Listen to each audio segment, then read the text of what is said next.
There is a moment in everyone's life when you look at another person's face, listen to their words, and yet feel that something deeper is happening beneath the surface. You hear what they are saying, but you know there is more behind the tone, the hesitation, the silence between sentences. Perhaps it was during a conversation with a friend who said, "I am fine," but whose eyes were heavy with sadness, or in a meeting where a colleague smiled politely, but their clenched jaw revealed tension. In those moments, you sense something but cannot quite put it into words. This is the mystery of human behavior, the language beneath the language, the unspoken truth that governs every connection we have.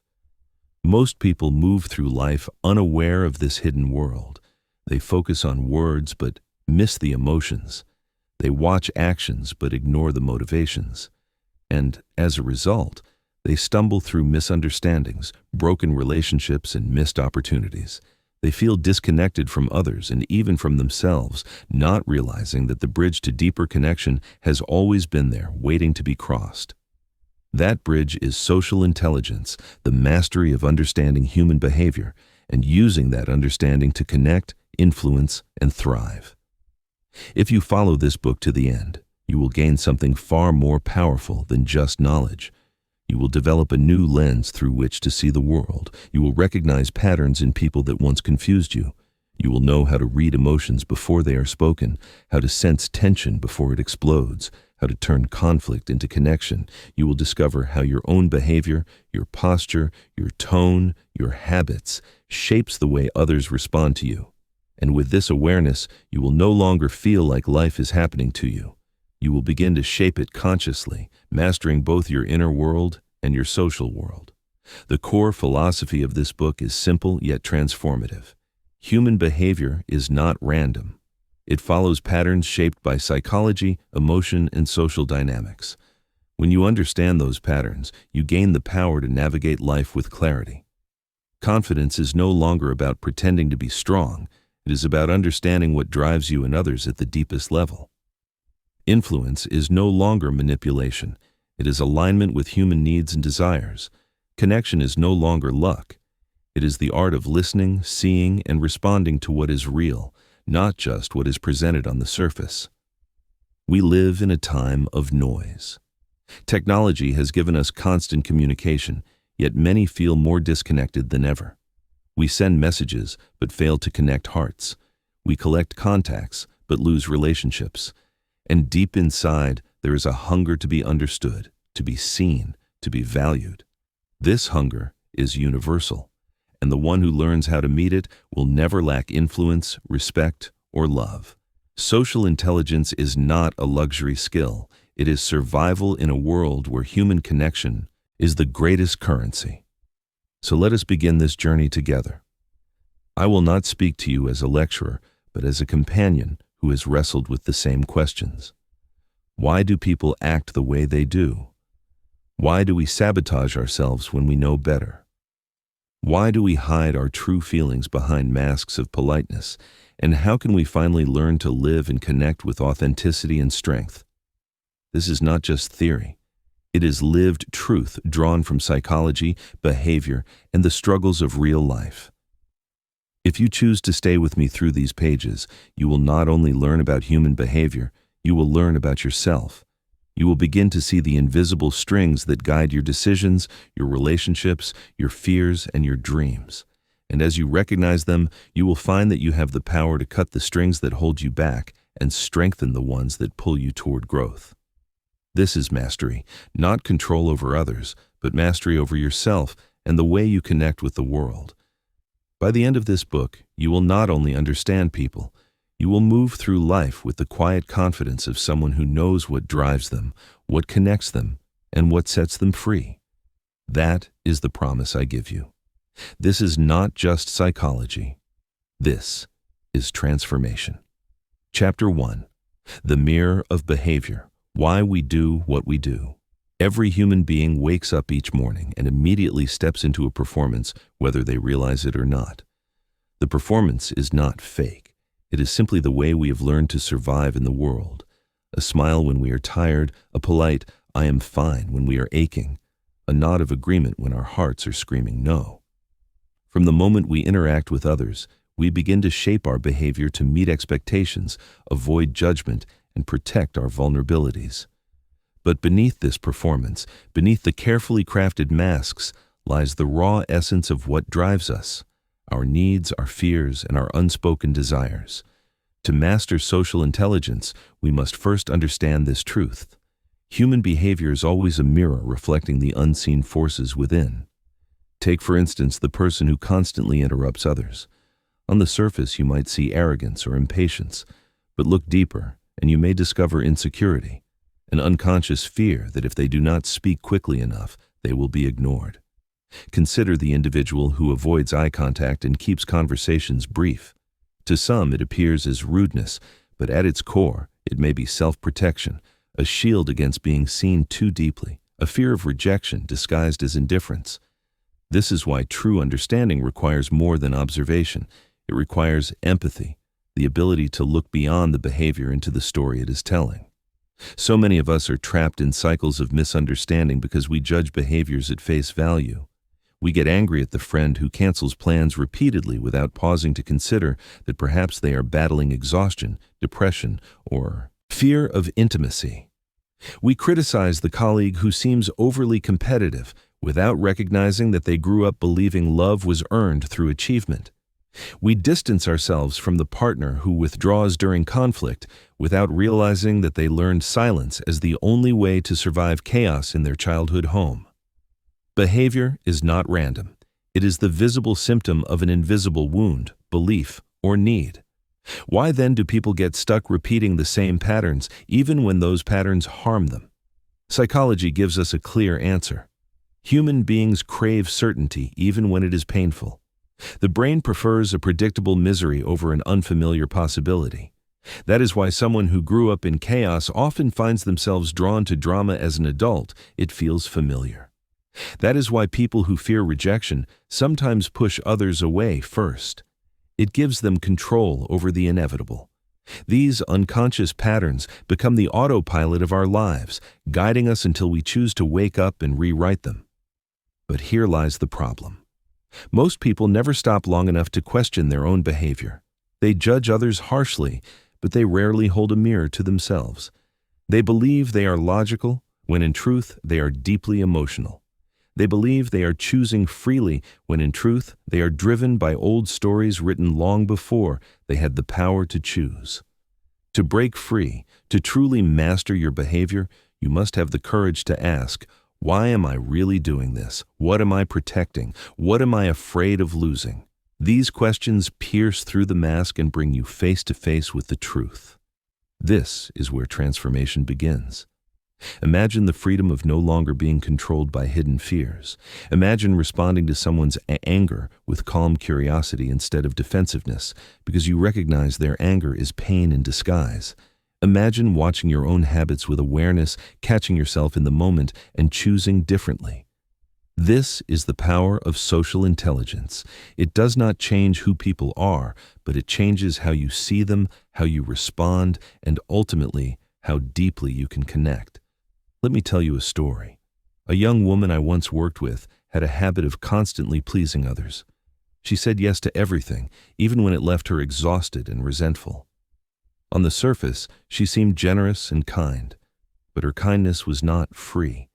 It was fueled by fear. She had grown up in a home where love was conditional, where mistakes were punished by withdrawal of affection. So as an adult, she believed that the only way to be safe was to keep everyone happy. Her behavior was not kindness, it was survival. Once she realized this, once she saw the mirror clearly, she began the slow process of setting boundaries. And with each boundary, her confidence grew. She no longer gave to be accepted. She gave because she wanted to. That shift was liberation. You may see yourself in her. You may see yourself in the interrupter, the avoider, the competitor, the one who withdraws. The truth is we are all carrying invisible scripts that shape how we act. But here is the gift. The scripts are not permanent. You can rewrite them. You can choose new standards, new behaviors, new ways of being, but only if you are willing to face the truth of what your current behaviors are telling you. The mindset shift is this: behavior is communication, not identity. The person who lies is not necessarily a liar. They may be afraid of being punished for honesty. The person who shouts is not necessarily cruel. They may be desperate to be heard.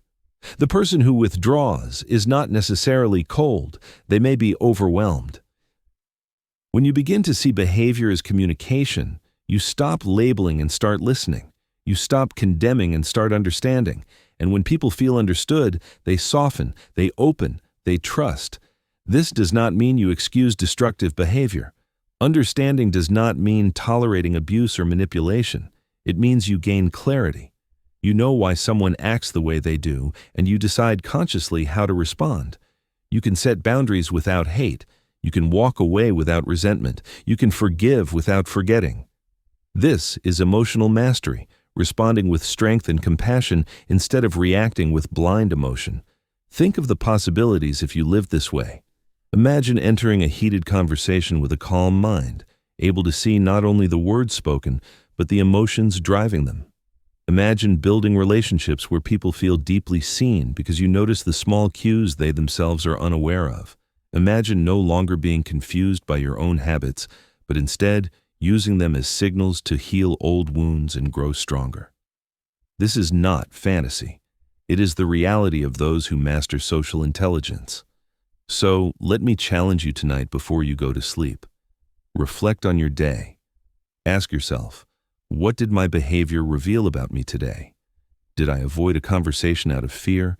Did I speak louder than necessary because I wanted control? Did I overcommit because I feared rejection? Be honest. No one else needs to know your answers, but you must know them because awareness is the first step toward mastery. And as you reflect, remember this: your behavior is not fixed. It is not who you are. It is simply what you have learned, and anything learned can be unlearned. Anything practiced can be replaced. You are not a prisoner of your past. You are the author of your future, and the pen is in your hand right now. If you have listened this far, it is because something inside you is hungry for growth. You are tired of drifting through interactions without truly connecting. You are tired of repeating old cycles without understanding why. You are ready to master not only the way you see others, but the way you see yourself. That hunger is the beginning of transformation. Take this moment to pause and commit. Write down one behavior of yours that you know is a mask, a habit born from fear rather than truth. Then ask yourself, what would courage look like in this area? How would I act if I trusted myself completely? This is your first step into mastery. If these words have awakened something in you, share your reflection in the comments. Tell me one behavior you are ready to examine, one mask you are ready to remove, and share this message with someone you care about, because the world needs more people willing to live with awareness and authenticity. Do not just keep this to yourself, spread it. And remember to subscribe, because the next chapter will take us even deeper into the psychology of human interaction and the keys to unlocking true social intelligence. Chapter 2. The Emotional Compass. Understanding the Power of Feelings.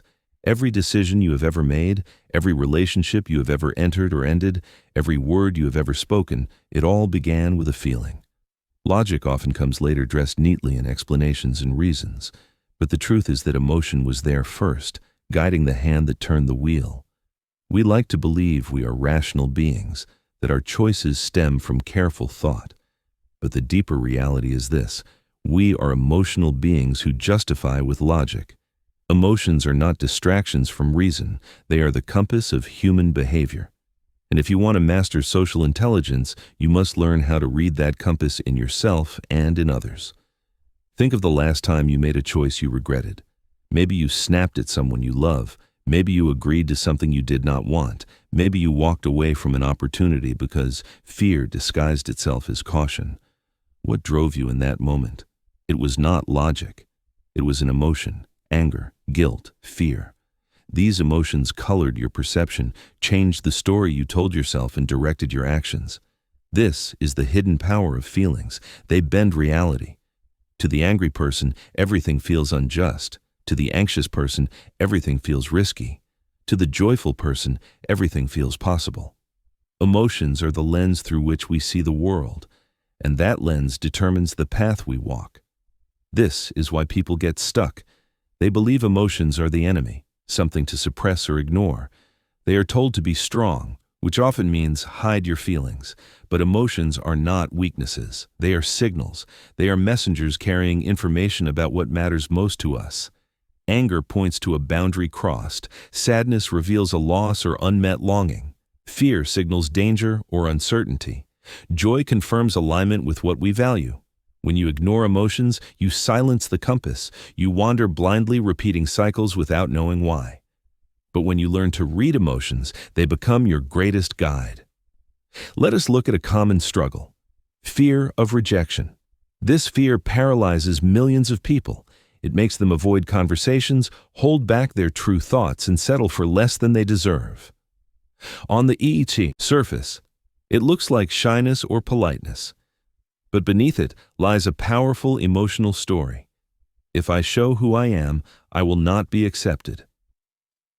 This story may have roots in childhood, in a moment when love felt conditional. And so as adults, many carry this fear like a silent burden shaping every interaction. To break free, you must not deny the fear, but face it. Ask, what is this fear protecting me from? Is it true that rejection defines my worth? The moment you see the story clearly, you gain the power to rewrite it. Another example: anger. Most people believe anger is destructive, something to be avoided. But anger itself is not the problem. The problem is how we respond to it. Anger is simply a signal that something feels unjust or misaligned. It is the fire that says, pay attention, something here matters. If you repress anger, it festers into bitterness. If you unleash it recklessly, it burns bridges. But if you listen to it, anger becomes fuel for change. The activist who fights injustice, the parent who protects their child, the leader who refuses mediocrity, they are all guided by the fire of anger, transformed into purpose. This is emotional mastery, not silencing emotions, but channeling them. Why then do people struggle to understand emotions in others? The reason is simple. We often mistake the surface for the source. Someone raises their voice and we label them rude. Someone withdraws and we label them cold. But beneath those behaviors are emotions waiting to be understood. The raised voice may be fear of being ignored. The withdrawal may be shame disguised as indifference. The person who brags endlessly may not be arrogant but desperate for validation. This is the secret of social intelligence: to see beyond the mask, to ask, what is this person really feeling? The answer is rarely what they show on the surface. To illustrate, imagine walking into a room and noticing a colleague avoiding eye contact. Most people would assume disinterest or hostility. But what if instead you paused and asked yourself, what might they be feeling? Maybe they are overwhelmed with stress. Maybe they are nervous. Maybe they are afraid of being judged. That shift from assumption to curiosity changes everything. Instead of reacting with defensiveness, you respond with empathy. You ask a gentle question. You offer support. You create connection. This is the power of seeing emotions not as problems, but as windows into the human soul. Consider relationships. How many conflicts spiral out of control not because of what was said, but because of the emotions beneath the words? A partner says, "You never listen to me." The other defends, "That is not true. I always listen." The argument escalates, but the true message is not about listening. It is about a feeling of being unseen, unvalued. If one partner had paused and asked, "What are you really feeling right now?" the conflict could have turned into connection. This is the heart of emotional intelligence, listening not just to words, but to the feelings they carry. So how do we build this mastery? The first step is awareness. Start with yourself throughout the day. Ask, what am I feeling right now? Do not settle for vague answers like fine or stressed. Be specific. I am frustrated because I feel unheard. I am anxious because I fear failure. I am joyful because I feel aligned with what matters. This clarity gives you control. Instead of being swept away by emotions, you begin to use them as information. And once you can do this for yourself, you can do it for others. The second step is curiosity. When you encounter someone's behavior, Pause before reacting. Ask what might they be feeling. What need are they trying to meet? This does not mean excusing harmful actions, but it does mean seeing the humanity beneath them. That simple shift can turn confrontation into compassion, defensiveness into dialogue, distance into connection. The third step is courage. Emotional intelligence requires the bravery to express your own feelings honestly. To say, "I feel hurt," instead of hiding behind silence. To admit, "I am afraid," instead of pretending to be in control. To share, "I am grateful," instead of assuming others know. Vulnerability feels risky, but it is the bridge to real connection. Without it, relationships remain shallow. With it, they deepen into something unbreakable. Here is the mindset shift. Emotions are not weaknesses to suppress, they are strengths to understand. The person who denies their emotions is not strong. They are fragile because anything can break through their mask. The person who embraces their emotions is powerful because nothing inside them is hidden or feared. They walk through the world with clarity, able to respond with wisdom instead of reaction. This is the foundation of confidence and influence. Let me leave you with a challenge tonight. Write down the 3 strongest emotions you felt today. Then ask yourself, what were they trying to tell me? Did I listen or did I ignore them? How did they shape my behavior? This exercise may seem small, but it is the beginning of a new way of living. When you learn to listen to your emotional compass, you stop being tossed around by the storms of life. You begin to sail with direction, with awareness, with purpose. If these words resonated with you, I invite you to share your reflection below. What emotion has been guiding your life most strongly lately? Fear, anger, joy, or something else? Share it honestly because your story may unlock someone else's awareness. And remember to share this message with a friend who needs it. The world changes when people learn to feel, not just to think.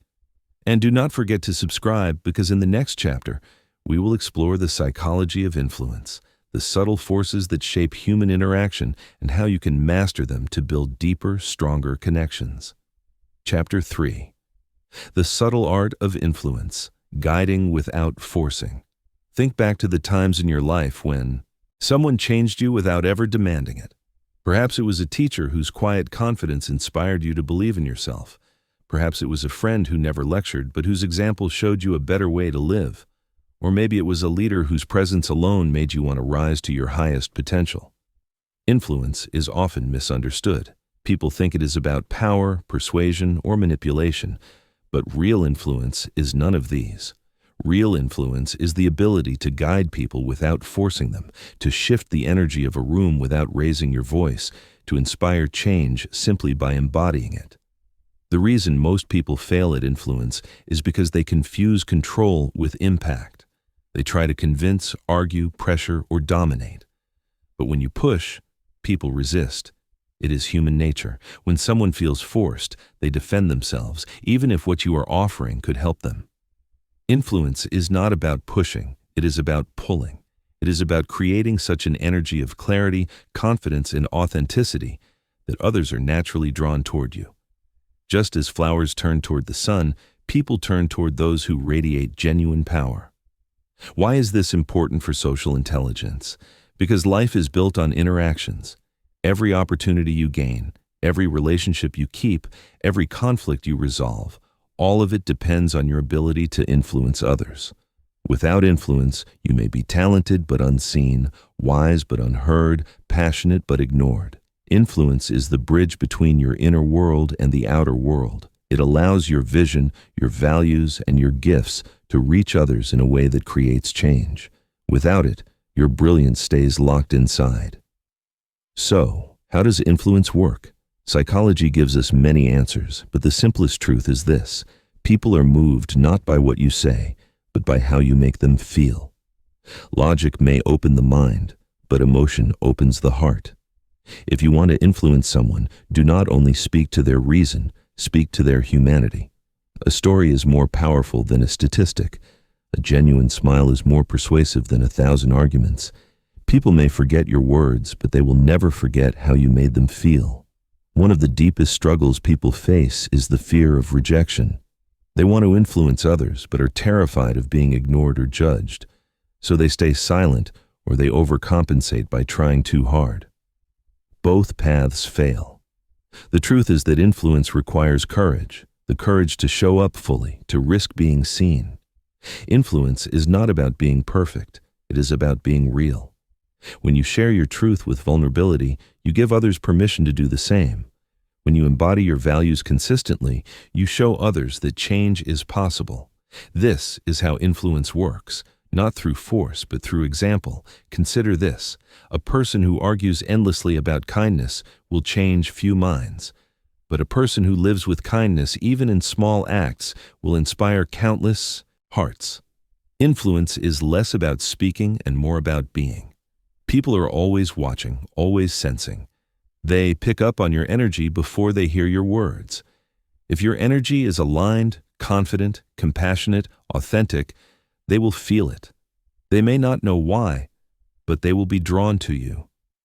Why then do so many people struggle to influence positively? Because they have not yet learned to influence themselves. The first person you must learn to guide is you. If you cannot calm your own fear, how will you calm others? If you cannot inspire yourself to act, how will you inspire others? Influence begins within. Self-mastery creates social mastery. The person who has learned to discipline their mind, channel their emotions, and live in alignment with their values naturally radiates authority. Others sense it, they trust it, they follow it. Here is the mindset shift. Influence is not about power over others, it is about power within yourself. The moment you stop chasing approval and start embodying truth, you become magnetic. You no longer need to prove, push, or persuade. You simply live in such a way that others cannot ignore you. Influence is not manipulation. It is authenticity amplified. Imagine walking into a room full of strangers. Most people will try to prove themselves by talking loudly, by showing off, by forcing attention. But the truly influential person does the opposite. They walk in with quiet confidence. They listen more than they speak. They make others feel valued, and because of this, people remember them. Influence is not about dominating the spotlight. It is about making others shine in your presence. This is the paradox. The less you try to control people, the more you influence them. The less you seek approval, the more respect you gain. The less you chase validation, the more trust you build. True influence is effortless because it flows from alignment. When your words, actions, and energy match, you become undeniable. People may not always agree with you, but they will always feel your authenticity. And authenticity is the most persuasive force in the world. So, how can you begin to cultivate this subtle art? Start by asking yourself, what energy do I bring into a room? Do you bring anxiety, neediness, and insecurity? Or do you bring calm, presence, and strength? People are influenced more by your state than your statements. If you want to influence others, master your state. Breathe deeply before important conversations. Ground yourself in your values before you speak. Enter every interaction with the intention not to control, but to connect. Next, focus on listening. Most people think influence means speaking more. The truth is, the best influencers are the best listeners. When someone feels deeply heard, they open their heart. And when the heart is open, influence becomes natural. Practice listening without interrupting, without preparing your response, without judgment. Listen for what is not said as much as for what is spoken. In those spaces of silence, you will find the key to true influence. Finally, remember that influence is not about quick wins but lasting impact. Anyone can pressure someone into compliance for a moment, but real influence changes lives long after you are gone. Ask yourself, am I trying to win this moment, or am I trying to create lasting change? The first is manipulation. The second is mastery. If you are still with me, it means you are ready to step into this deeper level of living. You are not content to simply exist in the background of life. You want to leave an imprint, to make others better, to walk into rooms and elevate them simply by being there. That is possible for you, not someday, but starting now. Take a moment to reflect. Who has influenced you most in your life? Was it someone who forced you or someone who inspired you by example? Share that story below. It matters because influence is not only something you learn, it is something you pass on. And if you found value in this message, share it with someone you care about. Influence multiplies when shared. And subscribe, because in the next chapter we will explore one of the greatest secrets of human behavior, the mirror effect. Why people reflect back the energy you give them, and how mastering this can change every interaction you have. Chapter 4. The mirror effect. How others reflect your energy. There is a quiet truth about human behavior that most people never realize. People are mirrors. They do not only respond to what you say, they reflect who you are. If you approach someone with tension, they will mirror back defensiveness. If you walk into a room carrying joy, you will find others smiling even without knowing why. This phenomenon is not mystical.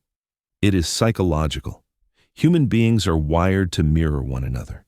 It is how we learn, how we connect, how we survive. And once you understand this, you gain one of the greatest powers in social intelligence, the ability to shift interactions by mastering your own energy. Think about the last time you were around someone who was deeply anxious.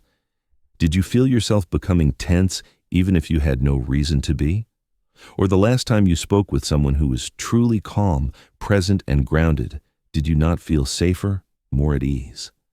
This is the mirror effect at work. People reflect back the energy they are given, often unconsciously. It is why an angry person can spread hostility through a group in seconds, and why one person's laughter can light up an entire room. Yet, here lies the problem. Most people are unaware of the energy they carry. They walk into situations unaware that they are broadcasting insecurity, neediness, or irritation, and then they wonder why others treat them poorly or fail to respect them. The truth is that others are not reacting only to your words. They are reacting to the energy beneath them. Your state of being shapes their state of being. Your energy sets the tone. The psychology behind. This is called emotional contagion. Research shows that human beings unconsciously mimic the expressions, postures, and emotions of those around them. It happens without thought. If someone near you yawns, you feel the urge to yawn. If someone smiles, you find yourself smiling back. This mirroring is so powerful that entire cultures are shaped by it. Families, workplaces, and communities adopt the emotional climate of their most dominant personalities. This means one person's energy can alter the entire atmosphere of a room. This is why mastering the mirror effect begins with mastering yourself. You cannot demand positivity from others while radiating negativity. You cannot ask for respect while embodying insecurity. You cannot expect calm interactions if you enter with agitation. People will not follow what you say.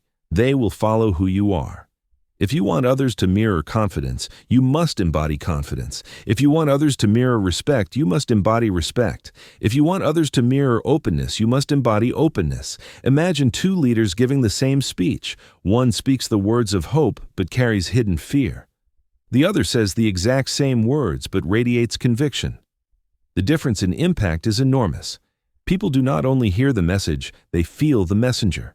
And in life, people always believe the energy over the words.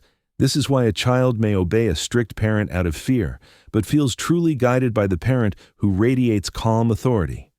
The mirror effect always exposes the truth beneath the surface. So, how do we use this knowledge? The first step is awareness. Begin noticing how people respond to you. If you consistently receive defensiveness, irritation, or disconnection, it may not be only about them. It may be a reflection of the energy you are carrying. Ask yourself, what am I broadcasting right now? Your body language, your tone, your presence, all of these send signals and others cannot help but reflect them.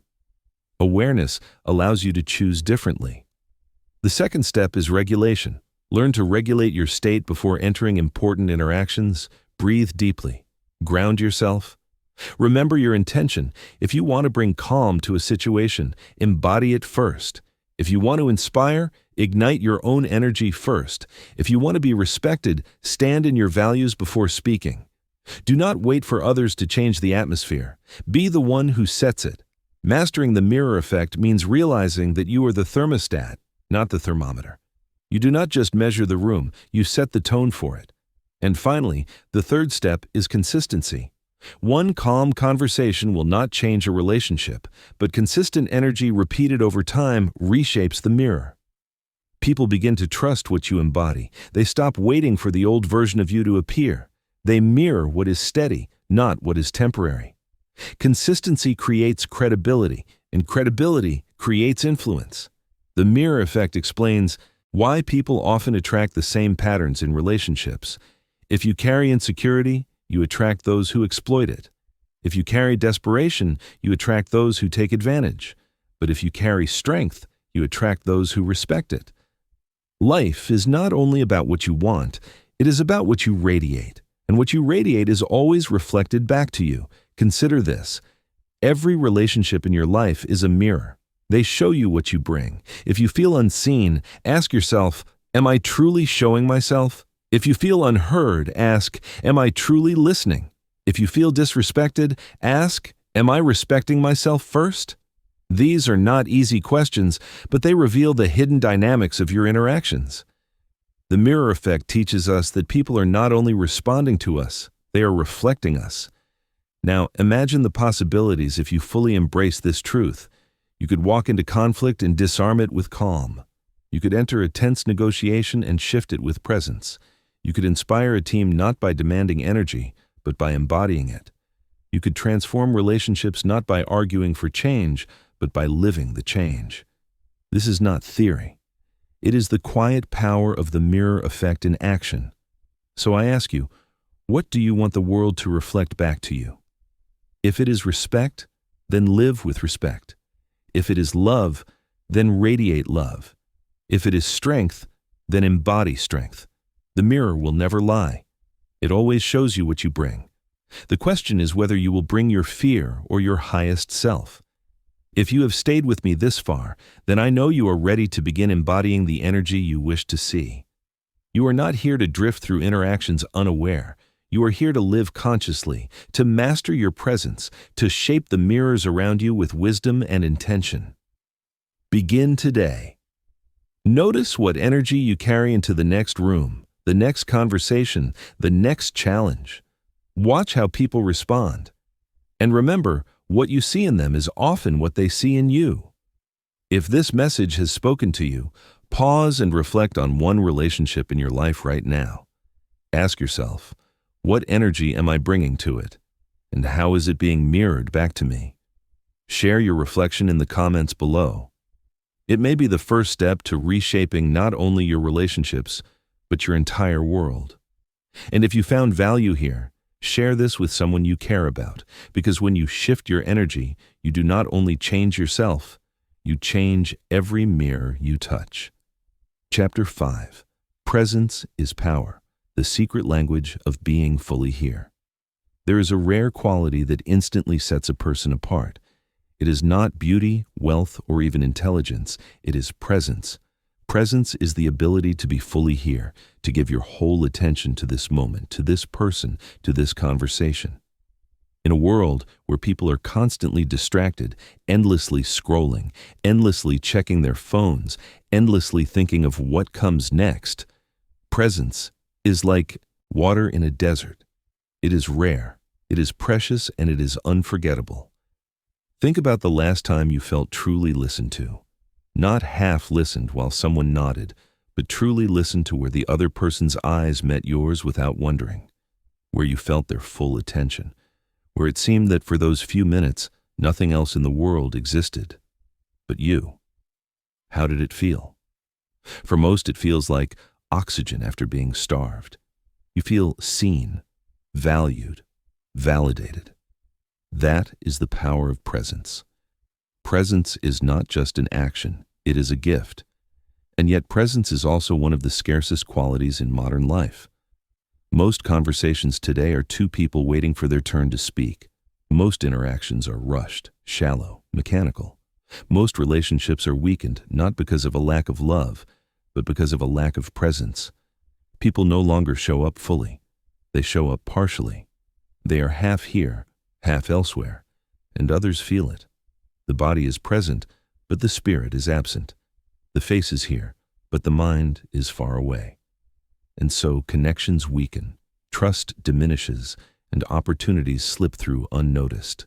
Why do people struggle so much with presence? Because the human mind is restless.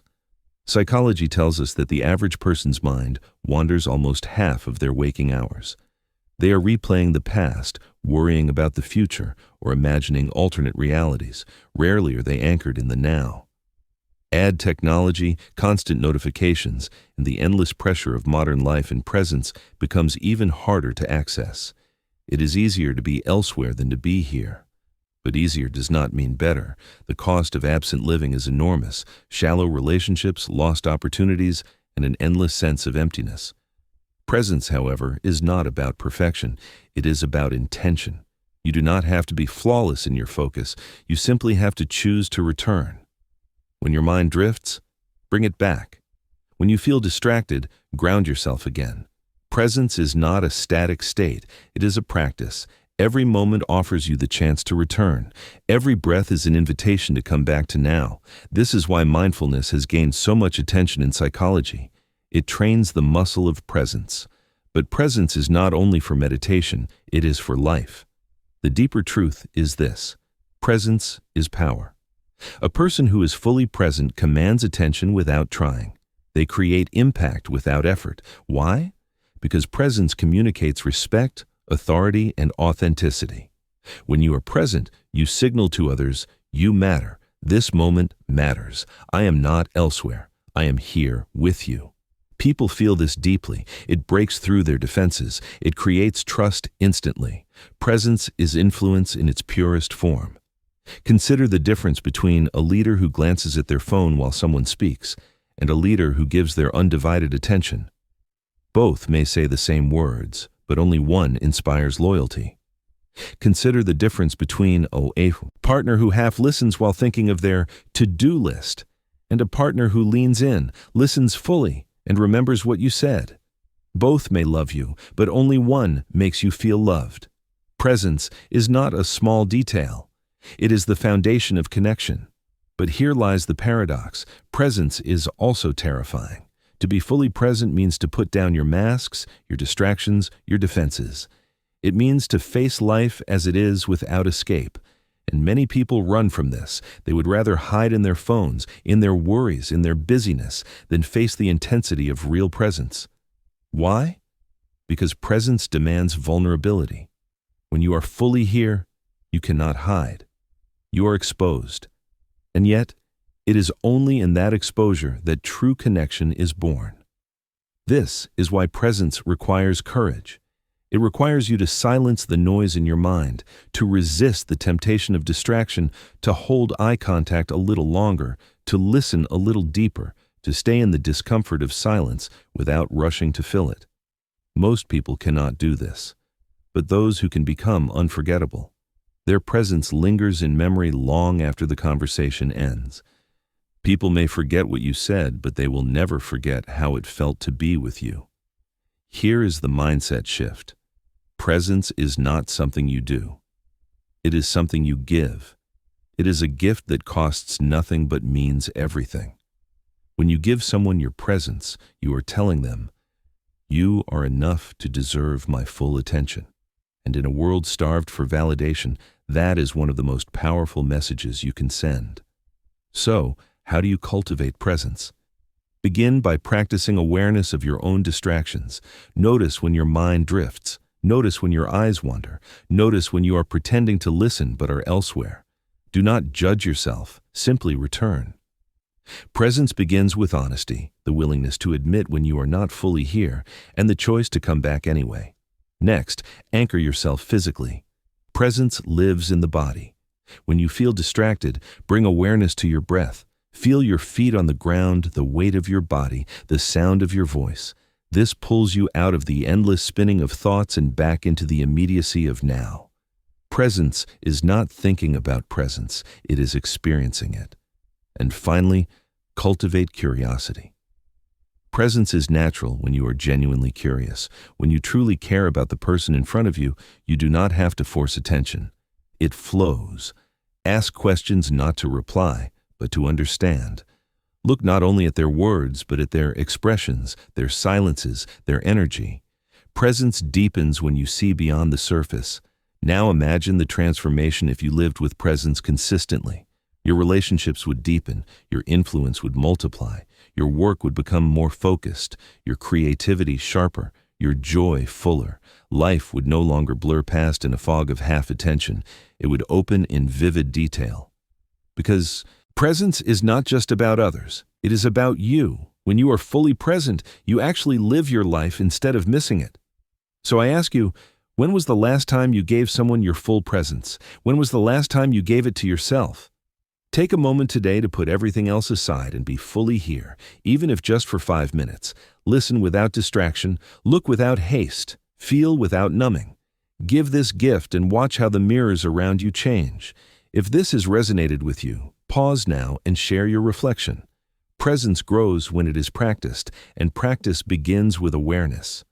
If you found value here, share this message with someone who needs to hear it and subscribe, because in the next chapter we will explore another dimension of social intelligence, the hidden language of nonverbal communication, how your body speaks louder than your words, and how mastering it can change every interaction you have. Chapter 6. The silent language, how your body speaks before you do. Long before human beings developed words, we spoke with our bodies. A raised eyebrow, a tilted head, a clenched fist, a softened gaze. These were the first languages of connection. And even now, in an age overflowing with words, it is still the silent language of body and tone that communicates the most truth. Social intelligence is not only about what you say, it is about what you broadcast without saying a single word.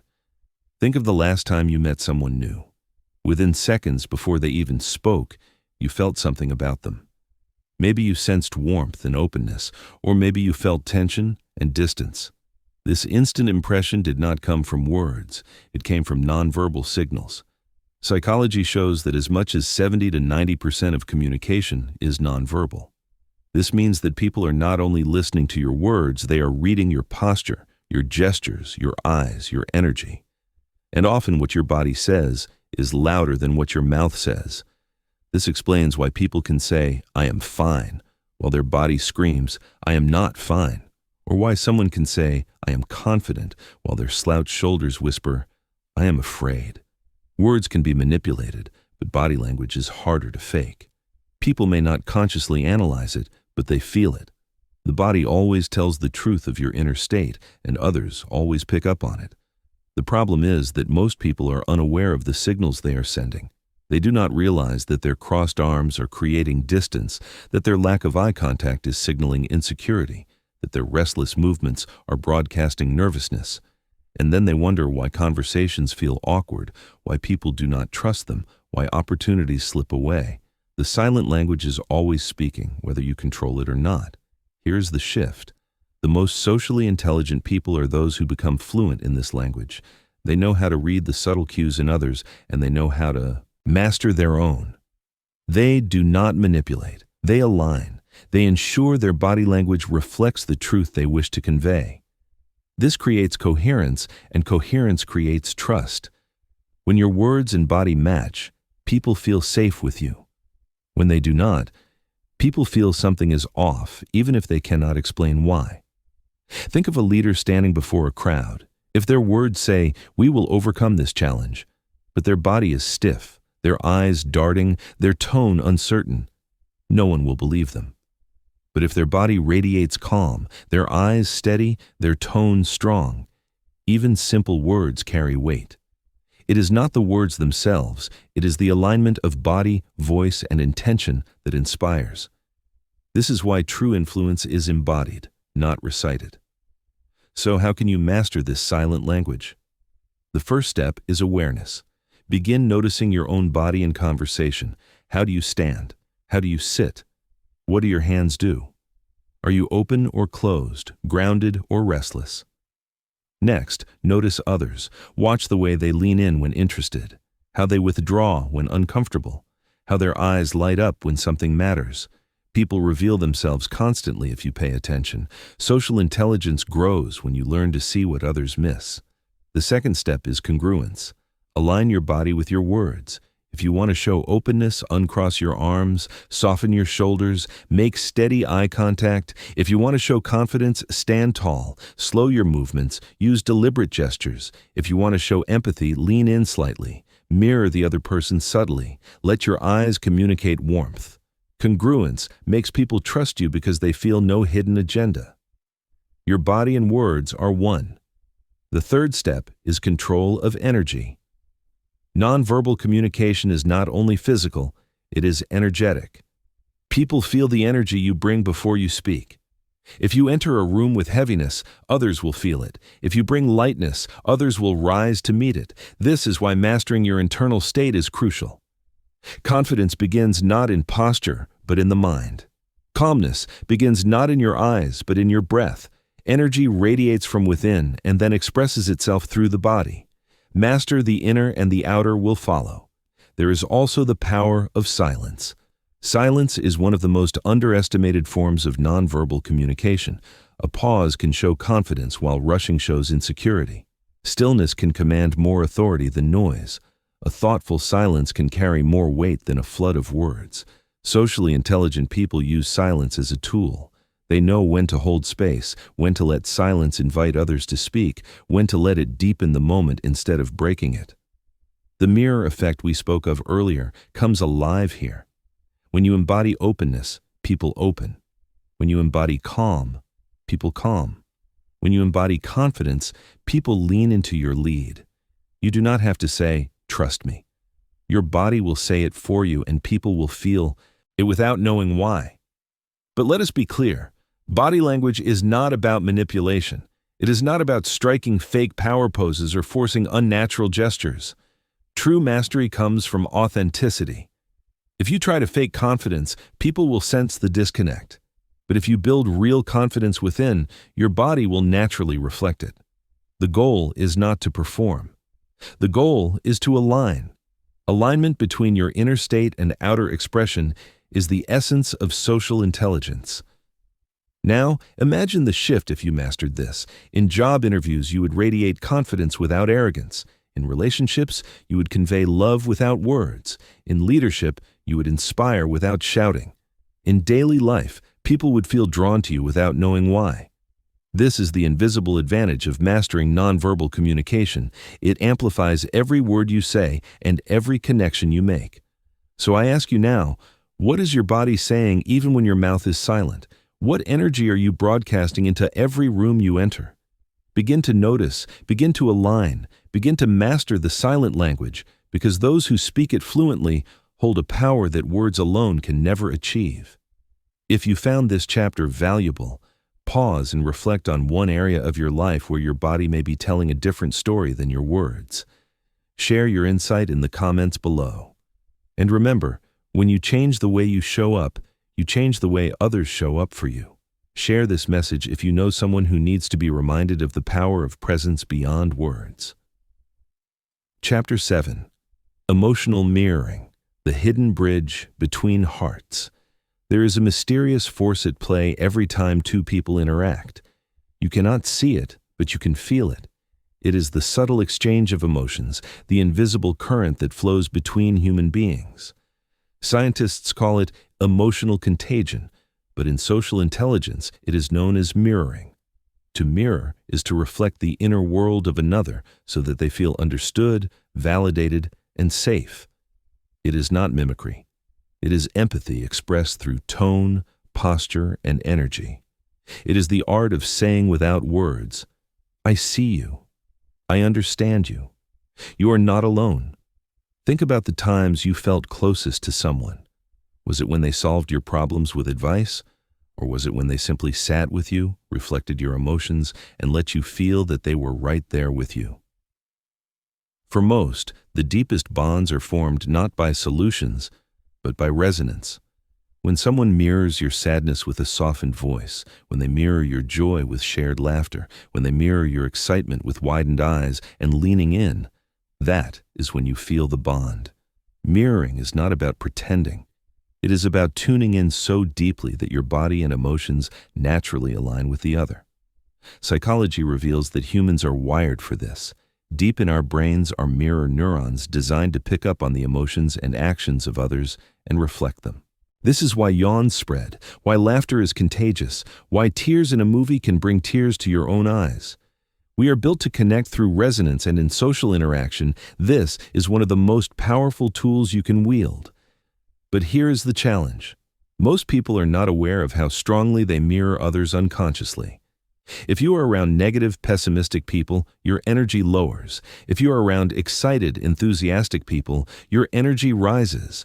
Environments shape emotions through mirroring. This is why entire workplaces feel toxic when leadership is tense, and why groups feel light when one joyful person enters the room. Energy spreads faster than words, and if you are not intentional, you will absorb more than you influence. Social intelligence, then, is not just about being influenced, it is about consciously influencing. It is about being aware of the energy in the room and choosing what to amplify. If someone is anxious, you do not mirror their anxiety and spiral with them. You ground yourself and offer calmness that they can mirror back. If someone is discouraged, you do not dismiss their feelings or ignore them. You acknowledge their emotion with empathy, then gradually lift the energy toward hope. Mirroring is not only about reflection, it is about direction. Imagine this in everyday life. A friend comes to you in pain. If you smile too brightly and brush it off, they will feel unseen. If you collapse into their despair and amplify it, you will sink together. But if you acknowledge their sadness, your face softening, your tone slowing, and then gently introduce reassurance, you create a bridge.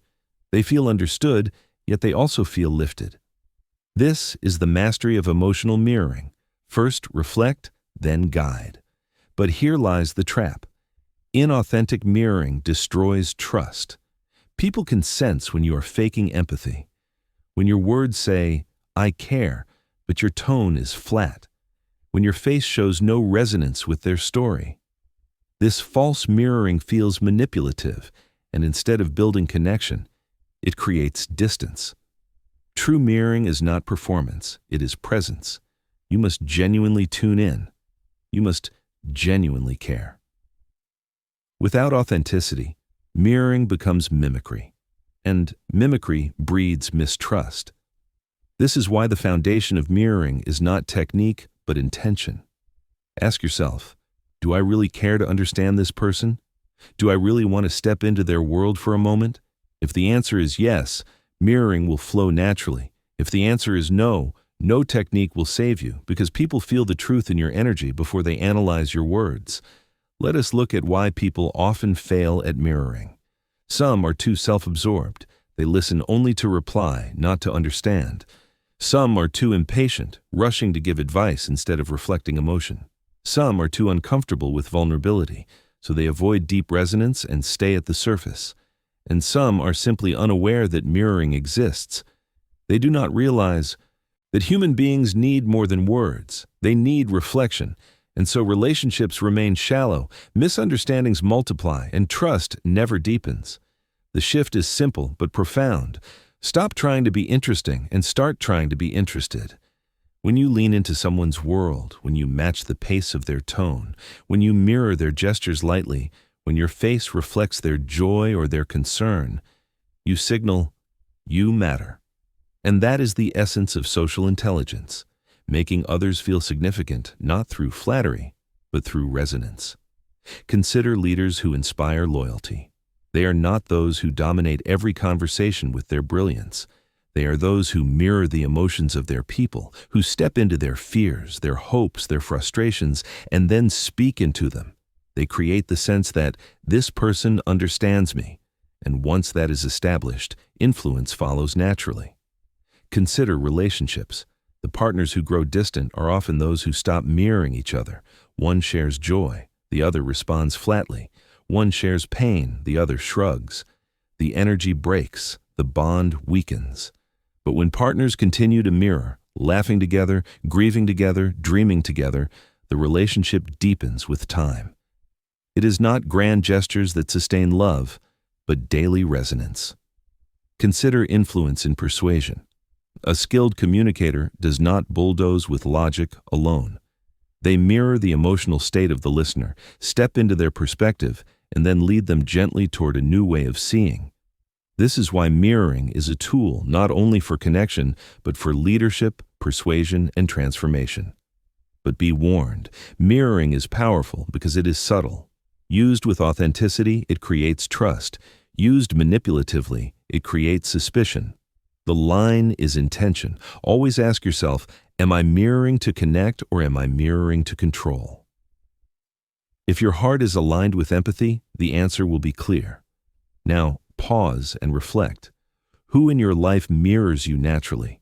Who makes you feel truly understood? And who do you mirror without realizing it? The people who share your energy, your tone, your laughter are the ones you feel most connected to. This is no accident. It is the biology of bonding. You can become that person for others, but it begins with awareness. So the challenge is this. Today, choose one conversation where you will practice mirroring. Listen not only with your ears, but with your body. Reflect their energy, their tone, their emotions, not to perform, but to connect. Notice what shifts. Notice how they open. Notice how the bridge between you grows stronger. Because once you master this, you will no longer struggle to connect. You will resonate deeply wherever you go. If this has resonated with you, take a moment to share your insight in the comments. Who in your life makes you feel mirrored, and how can you become that mirror for others?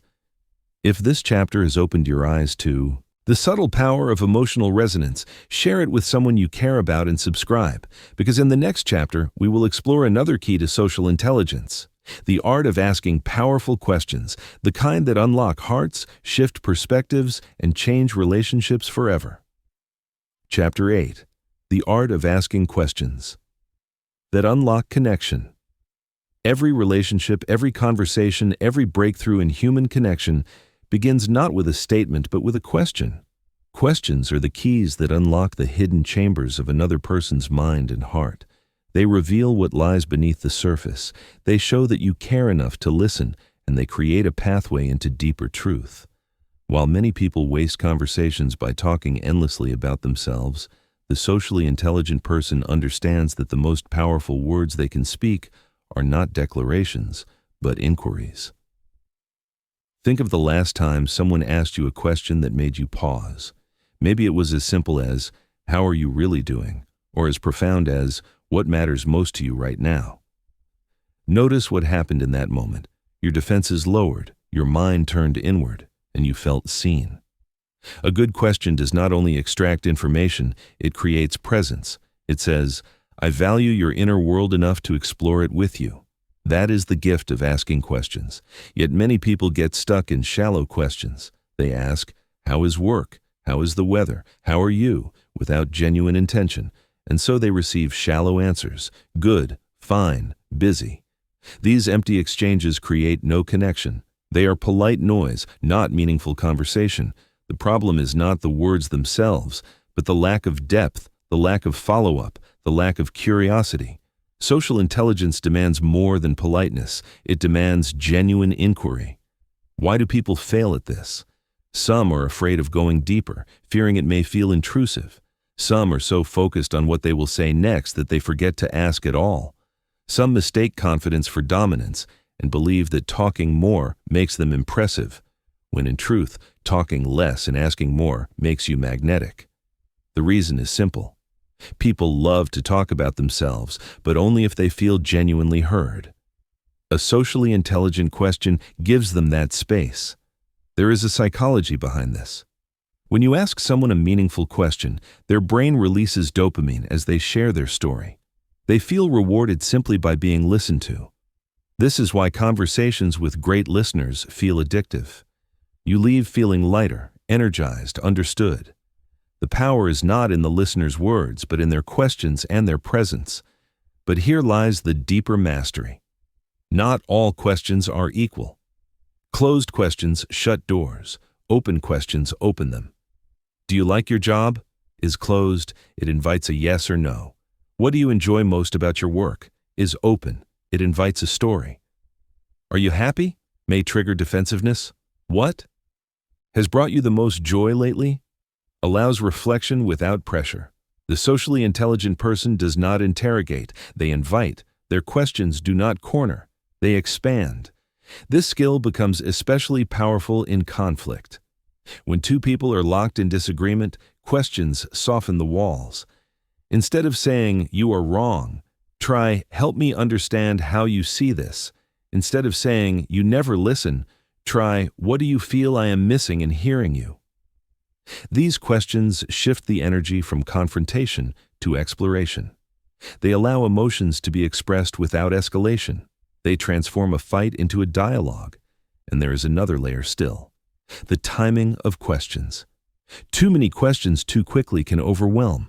Too few questions leave a conversation lifeless. The art lies in rhythm, listening, reflecting, then asking with patience. This creates flow, where the other feels both heard and guided. Silence also plays a role here. A thoughtful pause after a question gives space for depth. Sometimes the silence itself pulls the truth to the surface. In leadership, this skill separates great leaders from mediocre ones.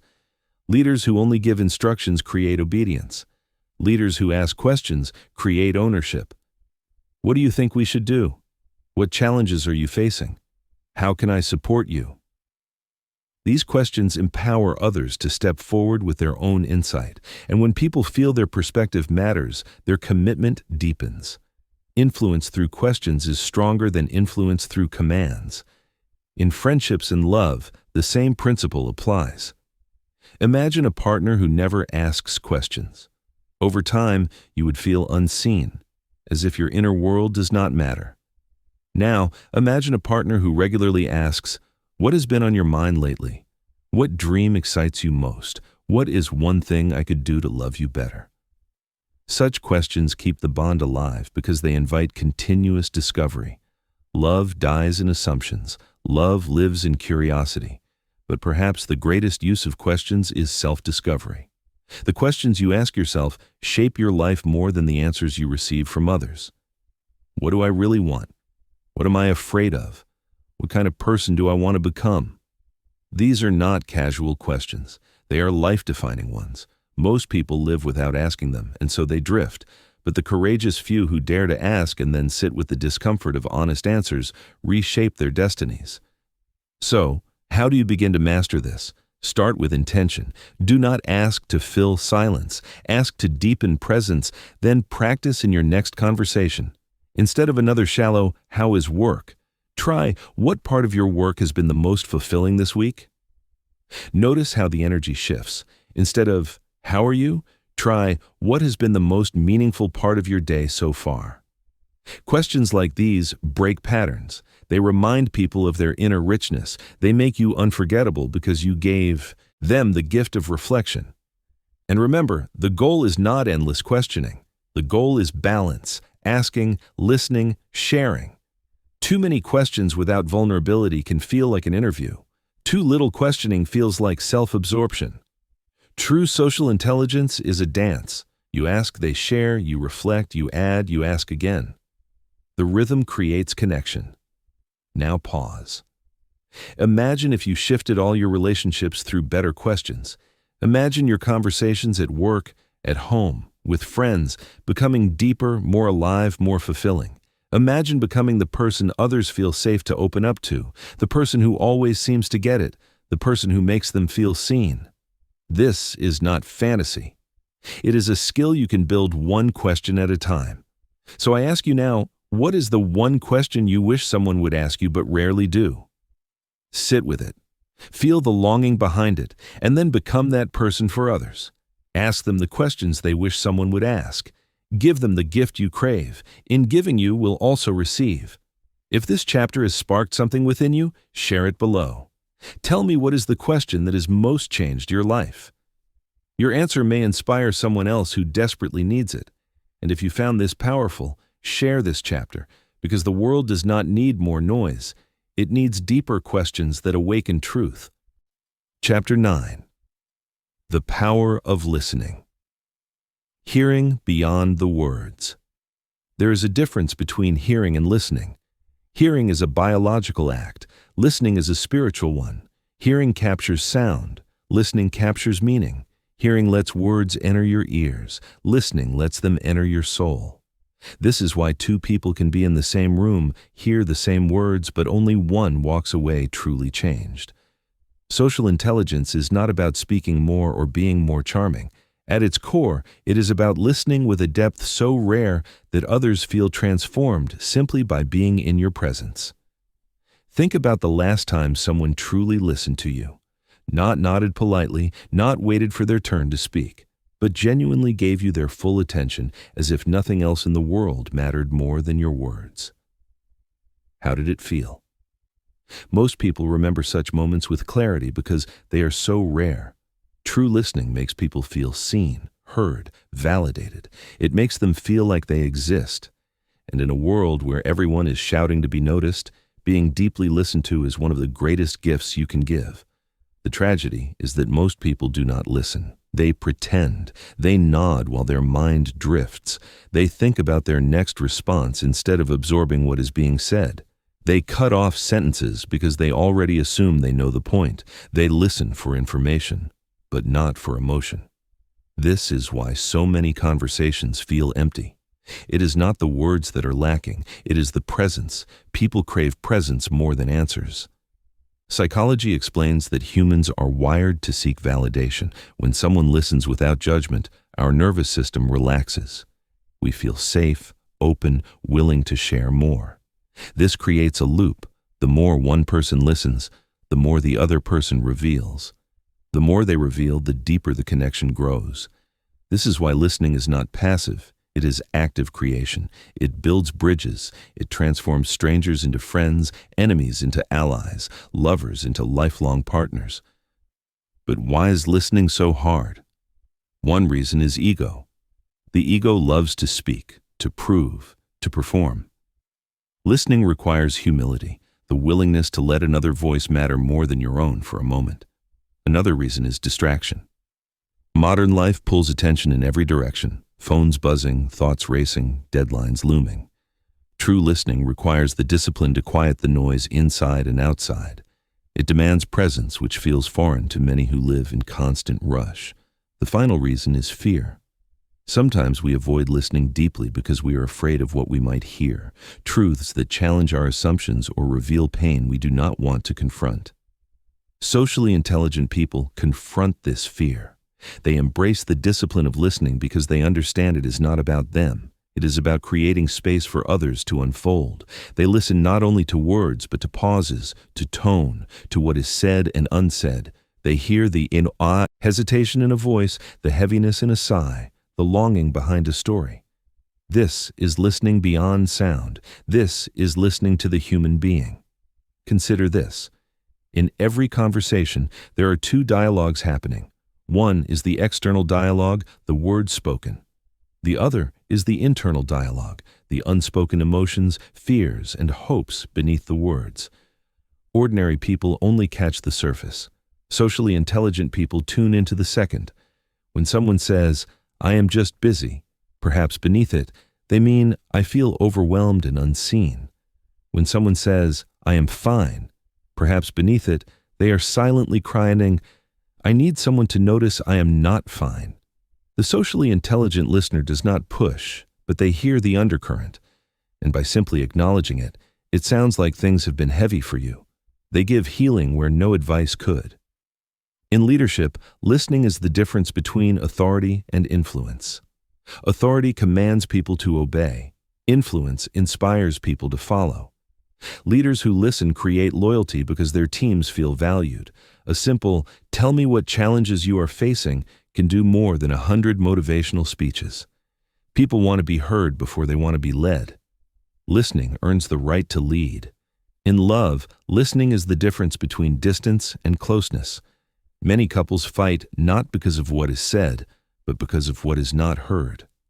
One partner speaks their truth, but the other defends instead of listening.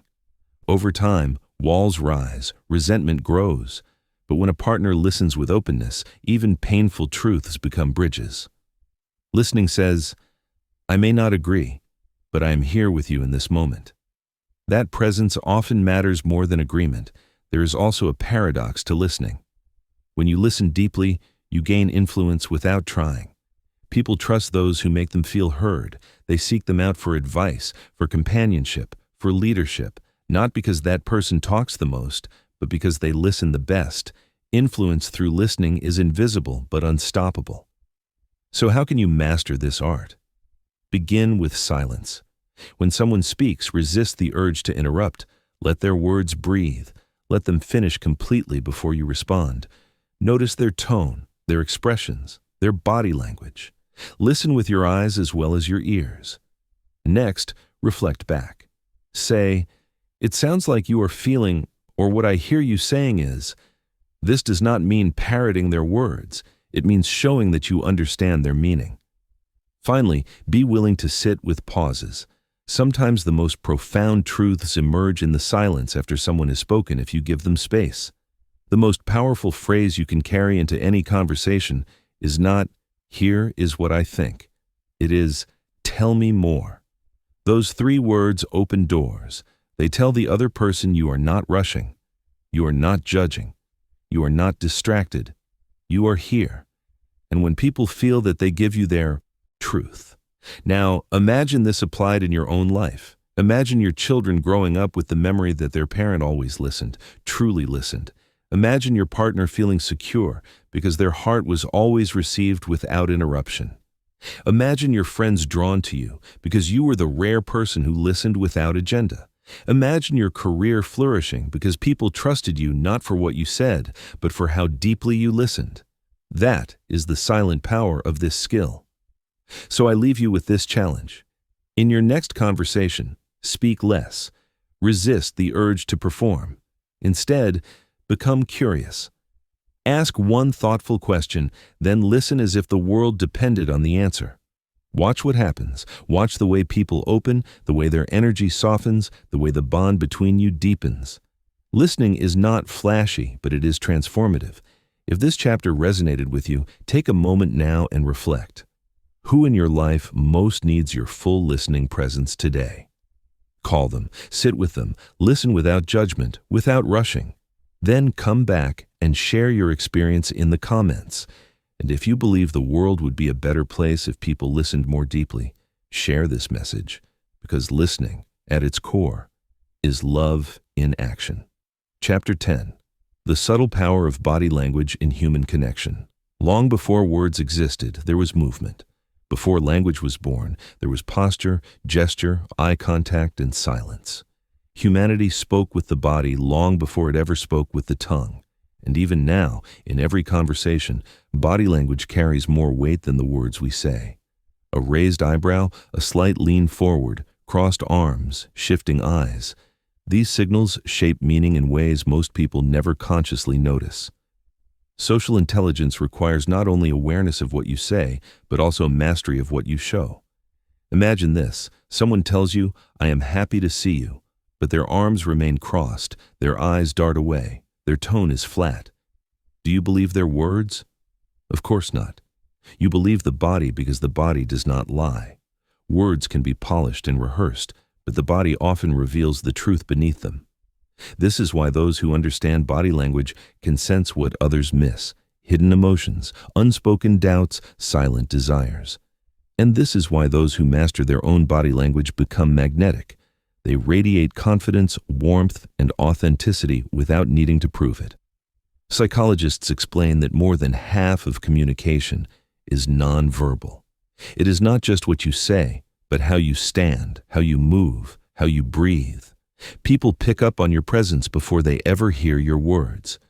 If your words and your body do not align, people trust the body. If you say, "I am confident," but your shoulders hunch and your voice trembles, no one believes it. If you say, "I care," but you glance at your phone while they speak, they feel dismissed. Alignment is everything. Social intelligence is about congruence, matching your inner state, your words, and your body into a single authentic message. But why do so many people struggle here? Some are simply unaware. They live in their head, forgetting that their body is constantly broadcasting signals. Others are trapped in insecurity. Their body folds in on itself, shrinking, apologizing for its existence. Some overcompensate, exaggerating gestures or adopting artificial postures of power which come across as insincere. The socially intelligent person takes a different path. They do not fake. They align. They learn to notice their body, to breathe into it, to carry themselves with grounded presence.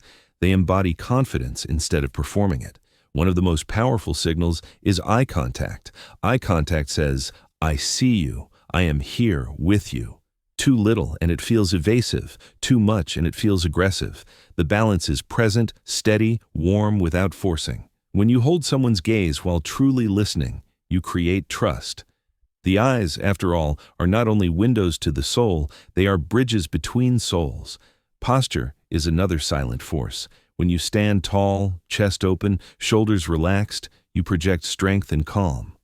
When you slump, fold your arms, or make yourself small, you project insecurity or defensiveness. Notice how posture changes the energy in a room. A leader who walks in upright, grounded with slow, deliberate movement, commands attention without a word. A person who walks in with hunched shoulders and shuffling steps fades into the background before they even speak. Presence begins with posture. Gestures also carry power. A nod invites someone to continue speaking. An open palm signals honesty. A subtle lean forward conveys interest, but tapping fingers, crossing arms, or glancing around sends messages of impatience or discomfort. Social intelligence is not about exaggerating gestures to impress. It is about aligning your gestures with your intention. If you want to connect, your body should be open. If you want to reassure, your body should be calm. The body always communicates. The question is whether it communicates consciously or unconsciously. And then there is the micro-expression, the fleeting smile, the twitch of an eyebrow, the tightening of lips. These small expressions reveal hidden emotions in less than a second. A socially intelligent person may not analyze every detail, but they sense it. They feel the tension, the hesitation, the spark. They notice when someone says, I am fine, but their jaw clenches.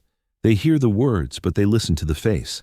And by responding with empathy, it seems like there is something more on your mind. They break through the mask. But the most important body language is presence itself. Presence is not in the hands or the eyes alone. It is in the whole body, relaxed yet alert, grounded yet open. Presence communicates safety. It says, you do not need to pretend. I am here with you. And when people feel that, they open up, words become secondary. Here is the paradox. To master body language, you must stop trying to perform body language. Forced gestures look fake. Overthinking your movements makes you stiff. True mastery comes from inner alignment. When you feel confident, your posture naturally expands. When you feel compassion, your eyes naturally soften. When you feel curious, your body naturally leans in. The key is not to memorize tricks, but to cultivate states of being. Body language is the shadow of the soul. It follows what you feel inside. So ask yourself, what message does my body send when I walk into a room? Do I shrink or expand? Do I avoid or engage? Do I close off or open? Awareness is the first step. Once you notice, you can shift. Straighten your back. Breathe deeply. Let your shoulders drop. Look people in the eye. Let your gestures flow naturally. These small adjustments create powerful changes in how others perceive you and in how you perceive yourself. Now, imagine applying this every day. Imagine entering a meeting where your very presence communicates calm authority before you speak. Imagine sitting with a loved one and your attentive posture makes them feel cherished without a word. Imagine meeting a stranger and your openness invites them to trust you instantly. This is not fiction. This is the daily reality of those who master body language. They influence without forcing. They attract without chasing. They connect without effort. So here is my challenge to you. The next time you speak to someone, notice your body. Notice your eyes, your shoulders, your hands, your breath. Then adjust not with performance, but with alignment. Ask yourself, am I fully here? If the answer is yes, your body will communicate it, and the other person will feel it, even if they cannot explain why. If this message resonates with you, reflect right now. What is one unconscious habit in your body language that you want to shift? Share it below. By naming it, you take the first step toward transformation. And if you know someone who struggles with confidence or connection, share this chapter with them. Sometimes, the greatest transformation does not come from words we learn to say, but from the silent language we already speak. Chapter 11. The Emotional Mirror. Empathy as a Superpower. There is a reason people gravitate toward those who make them feel understood. It is not wealth, status, or brilliance that creates bonds, but empathy. Empathy is the emotional mirror of human connection. It is the ability to step into another person's inner world, not just to imagine their perspective, but to feel with them. When you master empathy, you do not just understand people, you make them feel understood. And that, perhaps more than anything else, is what every human heart longs for. Think of the last time you were in pain, real pain, the kind that leaves you restless at night. Maybe it was grief, maybe rejection, maybe an invisible battle you could not explain. And then someone simply said, "I get it. I have been there. You are not alone." Did their words erase the problem? No. But did their presence lighten the weight? Absolutely. Because empathy does not fix, it joins. It does not remove the storm, but it becomes the umbrella you share inside it. Most people confuse empathy with sympathy. Sympathy looks down from a distance and says, "I feel bad for you." Empathy kneels beside you and whispers, "I feel this with you." Sympathy is pity. Empathy is connection. Sympathy creates separation. Empathy dissolves it. Socially intelligent people know that the deepest influence is not in offering solutions, but in offering presence. When you mirror someone's emotion with compassion, you give them the courage to keep walking. But why do so many struggle with empathy? One reason is fear of vulnerability. To truly feel with another, you must open yourself. You must allow their pain to touch you, their joy to move you, their fears to resonate with yours. Many avoid empathy because it feels unsafe to carry someone else's emotions. Another reason is impatience. Modern culture celebrates speed, productivity, efficiency. Empathy requires slowing down, giving space, sitting with silence. And some resist empathy because it demands humility. It demands that you put aside your own ego long enough to enter another person's experience. Yet, when you choose empathy, you unlock influence. Think of the leaders who changed the world. They did not only issue commands, they felt with the people they led. Think of the teachers who shaped your life. It was not their lessons alone, but the way they cared enough to see you. Think of the friends you trust most. They are the ones who listen, who feel, who hold space when life is heavy. Empathy is not weakness, it is leadership in its purest form. There's also science behind this. Psychologists talk about mirror neurons, cells in the brain that activate when we observe someone else's emotions or actions. When someone smiles, our brain lights up as if we are smiling too. When someone cries, our brain echoes their pain. We are wired for empathy. Social intelligence is simply the conscious cultivation of this natural wiring. It is the decision to pay attention, to notice, to feel instead of numbing or ignoring. So how do you practice empathy in a world that often resists it? Begin by listening not just to words, but to feelings. When someone speaks, ask yourself, what are they really feeling beneath these words? Is it fear, hope, anger, longing? Then acknowledge it. Say, "It sounds like this has been really overwhelming," or "I can imagine that must have felt exciting." These small reflections create powerful bridges. They show the other person, you see me, you hear me, you feel me. Next, practice presence. Put the phone down. Stop rehearsing your reply. Look into their eyes. Let them know by your stillness that they matter. Empathy is often less about what you say and more about how you show up. A hand on the shoulder, a steady gaze, a moment of silence together, these can speak louder than 1,000 words. Finally, expand your circle of empathy. It is easy to feel with those who are like you, who share your culture, your views, your struggles. True mastery comes when you extend empathy to those who are different, even those who oppose you. It is saying, "I may not agree with you, but I want to understand you." This does not mean condoning harm. It means recognizing that every human being carries a story, a wound, a dream. And when you see that, you disarm conflict before it begins. Empathy is also a mirror to yourself. The more you practice it with others, the more you learn to practice it with yourself. Many people are harsh critics of their own mistakes, merciless with their own failures, but social intelligence requires inner empathy, the ability to say, I am human, I struggle, I fall, and I rise. When you extend compassion inward, you stop projecting your pain outward. You become safer for others because you are safe within yourself. Imagine what would change in your life if you lived empathy every day. Your relationships would deepen because people would feel truly seen. Your influence would expand because people would trust you. Your conflicts would dissolve more quickly because you would disarm defensiveness with compassion. Even strangers would gravitate toward you because they would feel the rare energy of someone who actually cares. So here is your challenge in your next conversation. Resist the urge to solve. Resist the urge to correct. Instead, enter. Enter their world. Ask, what is that like for you? Ask, how did that make you feel? And then just be there. You may be surprised how much healing occurs simply because you dared to feel with someone else.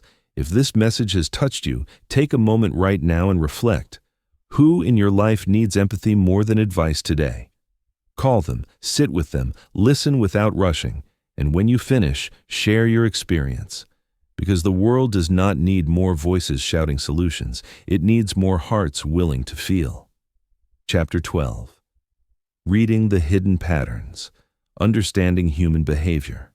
Every day, people reveal more about themselves than they realize. A sigh at the end of a sentence, a quick glance toward the door, the way someone reacts when interrupted. These are not random quirks. They are patterns, clues into the psychology of human behavior. Social intelligence is the ability to see these patterns, to read the currents beneath the surface, and to respond with wisdom instead of assumption. To master human interaction, you must learn to see not just what people say, but why they say it, and what lies underneath their silence. Consider the colleague who always interrupts. On the surface, it looks like arrogance or impatience, but look deeper. Perhaps it is insecurity, a desperate need to be heard before their voice is dismissed, or the friend who suddenly cancels plans again and again. You might feel rejected, but if you step back, you may see signs of quiet exhaustion or a struggle they do not yet have words for. Human behavior is rarely random.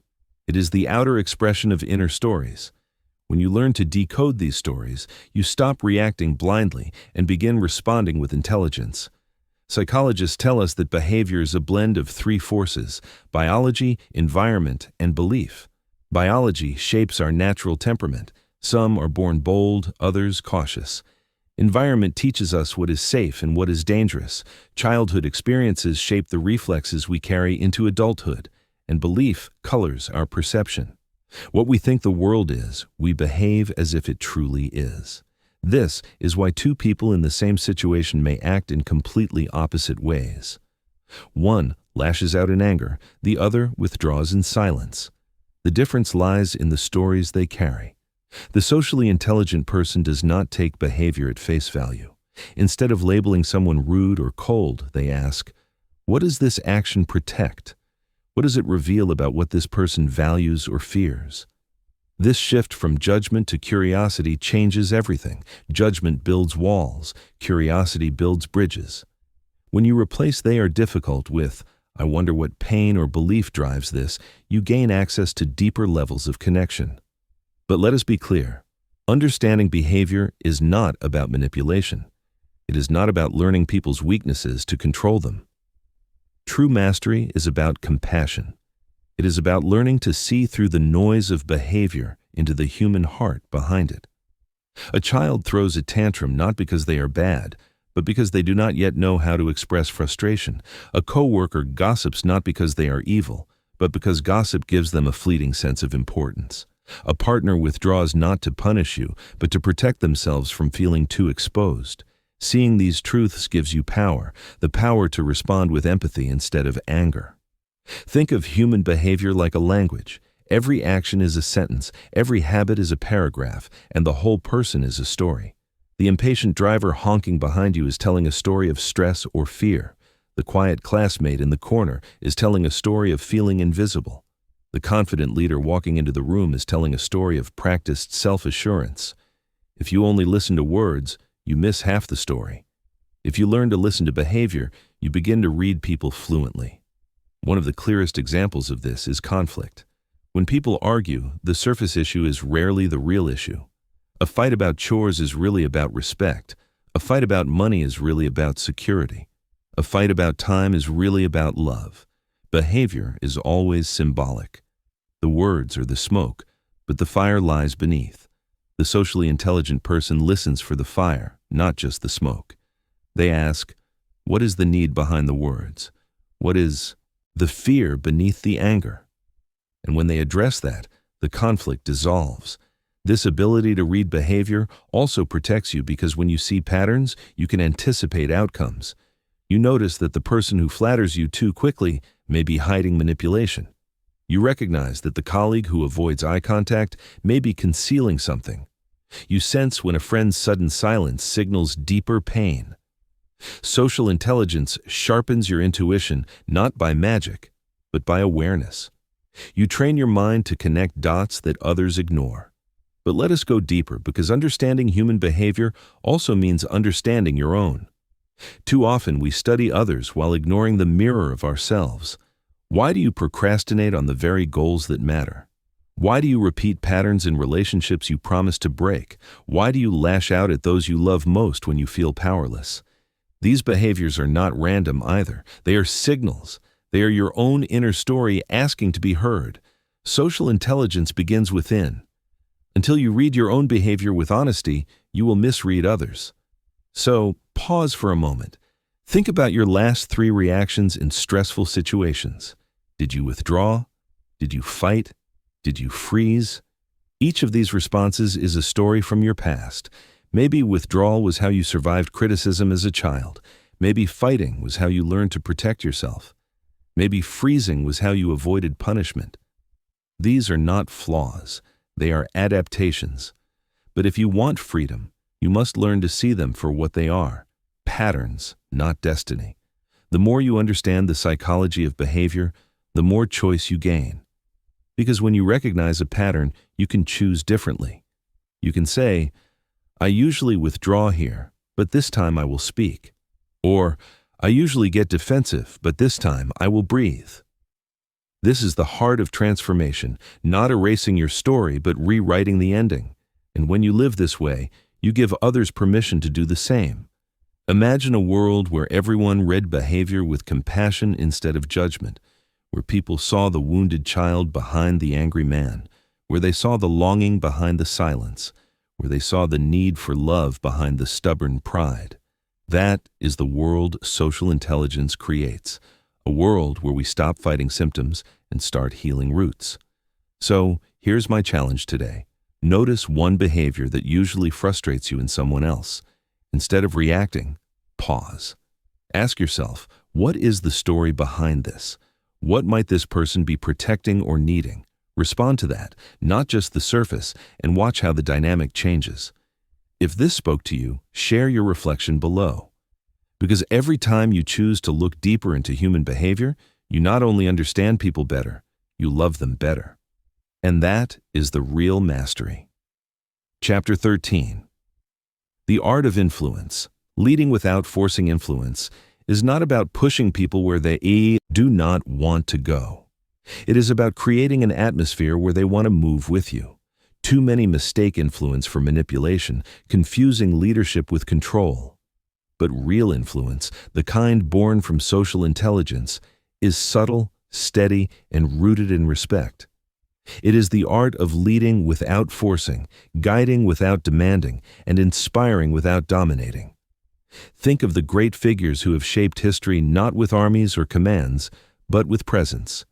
Martin Luther King Jr. did not force people to march. He inspired them through vision and conviction.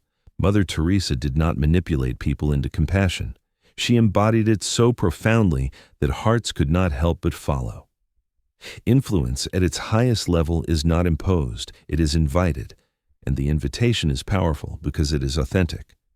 Why do so many people fail at influence? Because they chase authority instead of trust. They believe titles or power will earn respect. But authority without trust creates resistance. A boss can command employees to obey, but only trust makes them believe. A parent can demand obedience from a child, but only connection makes them follow with joy. Influence is never about power over, it is about power with. It is not domination, but alignment. There is a hidden psychology to this. Human beings are wired to resist coercion.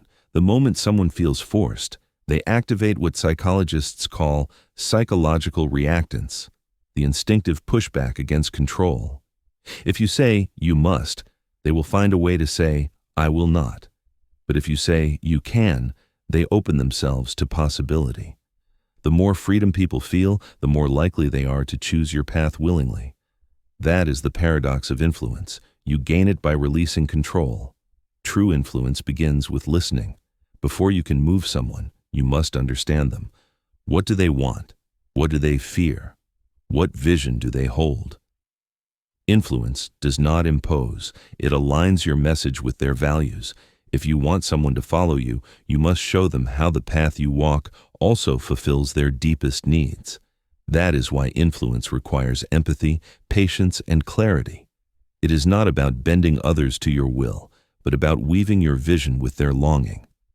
Imagine a leader standing before a team saying, "We have to hit this target because I said so." Now imagine another leader saying, "If we achieve this, it means more security, more recognition, more pride for each of us." The first appeals to authority. The second appeals to meaning. The first demands. The second inspires. The difference is the difference between obedience and ownership. The socially intelligent leader always seeks the second. Influence also flows through modeling.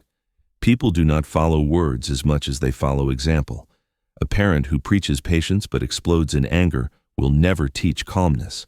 A manager who speaks of integrity but cuts corners will never build trust. Influence requires congruence, the alignment of word and deed. When people see consistency, they follow. When they see hypocrisy, they resist. Your life is your loudest message, and influence extends beyond leadership roles. Every conversation, every relationship, every moment of human connection carries influence. A friend who encourages you to chase a dream has influenced your path. A teacher who believed in you has influenced your confidence. Even a stranger who offered kindness on a hard day influenced your perspective. You are always influencing whether you realize it or not. The question is, toward what? Do your words and actions lift people higher, or do they pull them down? To master influence is to master presence. It is to walk into a room and bring calm instead of chaos. It is to listen so deeply that people feel valued before you speak. It is to carry yourself with such quiet confidence that others borrow strength from you. Presence does not demand attention, it attracts it. And when you combine presence with empathy, people lean in. They want to hear you, they want to follow you. But influence also demands courage. Because to influence well, you must risk rejection. You must be willing to stand for something even when not everyone agrees. Manipulators crave approval, so they bend to whatever pleases. True influencers stand firm in conviction even when it costs them. People may not always agree with you, but they will respect you when your vision is clear and your actions are steady. And respect is the soil where influence grows. The most powerful influence of all is love. Not sentimental love, but love as commitment. The decision to seek the good of others even when it costs you. When people know you genuinely want what is best for them, your words carry weight. When they feel you care about more than your own gain, they trust you. And once trust and care are present, influence follows naturally. Imagine a world where people led this way, leaders who inspire instead of intimidate, parents who guide with respect instead of fear, friends who influence each other toward growth instead of mediocrity. That is what social intelligence can create. It is not about gaining power, but about spreading it, lifting others into their best selves by the way you live and lead. So here is your challenge in your next conversation. Notice if you are trying to force or to inspire. Are you pushing someone or are you drawing them? Are you demanding or are you inviting?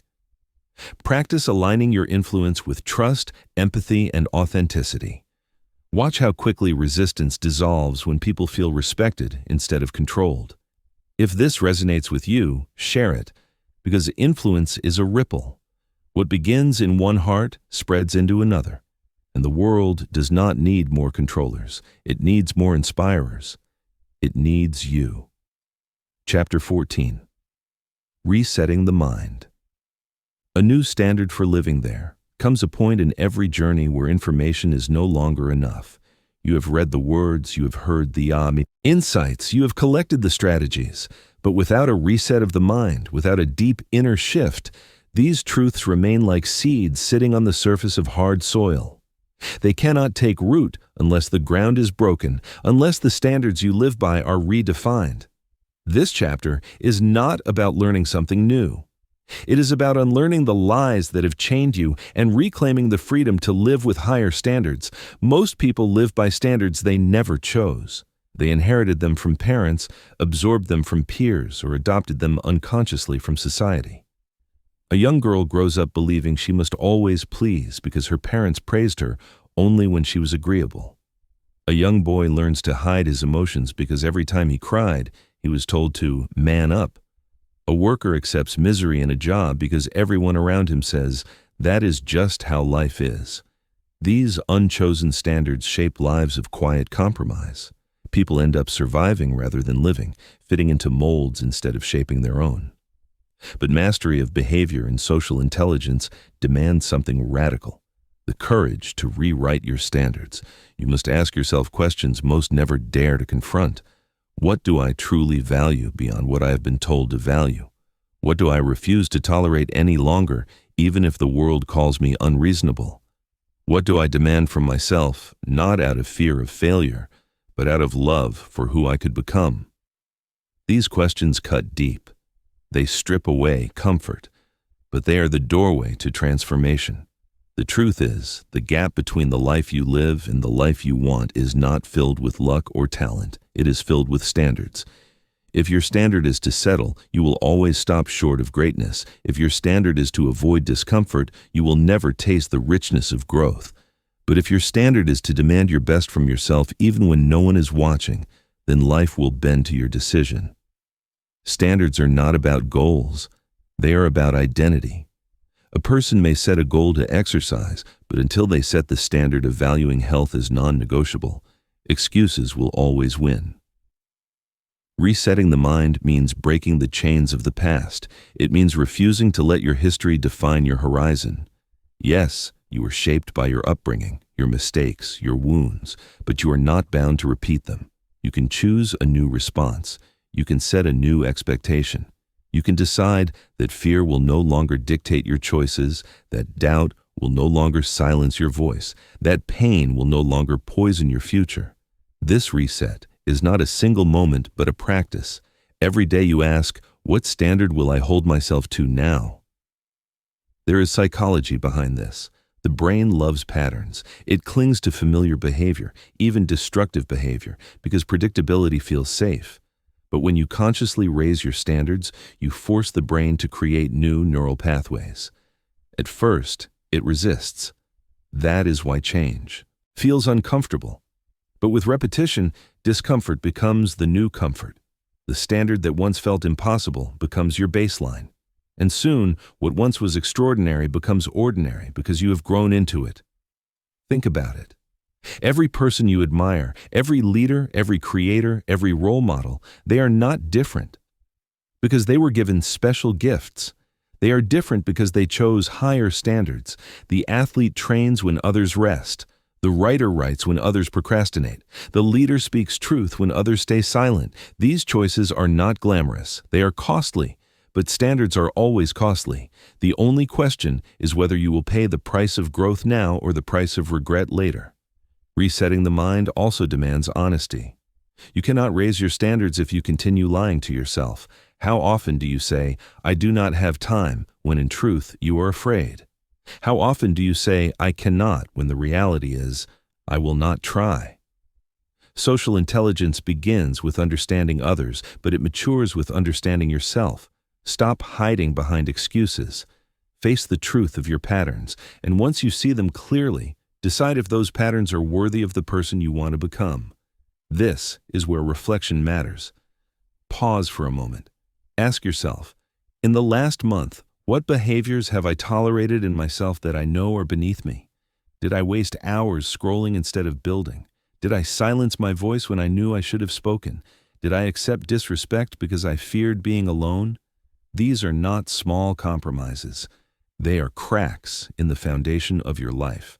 And until you say no more, they will keep widening. Resetting your mind is the act of sealing those cracks, of declaring to yourself, from this moment forward, I will no longer betray myself. But raising standards is not about perfection. It is about direction. You will stumble, you will fail, you will fall short. But when your standard is growth, failure is not an identity, it is a lesson. When your standard is courage, fear becomes a signal to step forward, not a wall to retreat behind. When your standard is love, even pain becomes an invitation to give more deeply, not a reason to withdraw. Resetting your mind means you stop measuring success by immediate results and start measuring it by alignment with your highest values. And here is the secret. When you raise your standards, people around you feel it. You do not even have to preach. Your presence shifts. Your choices speak louder than lectures. Friends notice that you no longer tolerate gossip. Colleagues notice that you no longer cut corners. Family notices that you no longer live by fear. And slowly, your standards ripple outward. They challenge others to raise their own, not because you forced them, but because you modeled a higher way of living. So today I ask you, what is one standard you are willing to reset? Will you decide that mediocrity is no longer acceptable? Will you refuse to let fear decide your future? Will you choose to live with integrity even when it costs you? One decision can begin the reset. One act of courage can break the cycle. One declaration, spoken not with words but with consistent action, can shift the trajectory of your life. If you have come this far, it means something inside you is ready. Ready to stop drifting. Ready to stop excusing. Ready to reset. Do not let this moment pass. Write down the standard you will hold yourself to. Speak it out loud. Live it today. And if this spoke to you, share your reflection with others, because change is contagious, and when you raise your standards, you give others permission to do the same. Chapter 15. The final call. Step into the life you were meant to live. There comes a moment when the journey of learning must become the journey of living. You have walked through the insights of psychology, the patterns of human behavior, the strength of social intelligence. You have seen the traps of insecurity, the power of influence, the reset of standards. But all of it, every story, every truth, every principle has been leading you here, to this moment of decision, to this invitation, to this call. You were not born to drift through life waiting for permission to exist. You were not born to bow, to fear, to silence your voice, to trade your worth for comfort. You were born to rise, to lead, to embody the fullness of who you are. The question is no longer whether you know enough. The question is whether you will act. Because knowledge without action rots into regret, but action, no matter how small, builds momentum, shapes identity, and creates destiny. Think of your life as a stage. For years, you may have hidden in the shadows, watching others perform, telling yourself that one day you would step into the light. But today is that day. This is your stage. This is your time. The world is not waiting for perfection. It is waiting for presence, for your courage, your truth, your unshakable decision to show up as yourself. The final call of this book is simple. Stop waiting to become. Start being. There will never be a perfect moment. There will never be a time when fear disappears, when doubt vanishes, when the path feels easy. The only difference between those who live fully and those who do not is this. The first step, the bold, trembling, imperfect step forward. And once that step is taken, everything changes. Fear loses its grip. Confidence begins to grow. Momentum carries you where hesitation never could. You have learned that influence is not about control, but about authenticity. You have seen that confidence is not a gift from the outside, but a muscle built within. You have felt that social intelligence is not manipulation, but connection, the ability to see and be seen, to know and be known. All of these truths are seeds within you now. But a seed only fulfills its purpose when it is planted, watered, and allowed to grow. Will you plant them? Will you tend to them? Will you grow into the person you were always meant to be? The truth is this: the life you long for will not be handed to you. It will be demanded of you. It will cost you your excuses, your procrastination, your fear of rejection. It will ask you to trade comfort for courage, safety for significance, good enough for great, and that trade will hurt at first. But soon you will realize it was never a loss. It was freedom. Freedom from the chains of smallness, freedom from the prison of hesitation, freedom to live wide awake, fully alive. And as you step into this freedom, remember, the world does not change through grand speeches alone. It changes when ordinary people live extraordinary standards. It changes when you treat the stranger with dignity, when you choose honesty over convenience, when you lift others higher instead of pulling them down. Every act of courage, every choice of integrity, every moment of compassion is a ripple, and together these ripples shape the future. So here's the call. Rise. Do not wait another day. Choose the standard that honors your potential. Speak the truth you have been silencing. Build the habits that align with your destiny. And most of all, stop hiding. You are ready. You are more ready than you know. The world is waiting for you to lead. Not with arrogance, not with force, but with the quiet power of authenticity. This is your life. This is your one chance. Do not waste it on fear. Do not bury it under doubt. Do not hand it over to the expectations of others. Stand up, step forward, live with the fire that has been burning in you all along. And when you do, you will discover that the life you were chasing has been within you the whole time, waiting for you to claim it. If these words have spoken to your soul, then share them. Someone you know is still living small, still waiting, still afraid, and your courage might be the spark that sets them free. Let this book not be the end of your journey, but the beginning of your legacy. Live it, lead it, be it. The call's not tomorrow, it is now. If you have made it to this point, you have probably realized what I have. You are not missing anything. You are not broken. You are not late. You already have enough to begin. The difference now is, will you honor what you carry? Will you stop waiting and start becoming? For me, the answer is yes.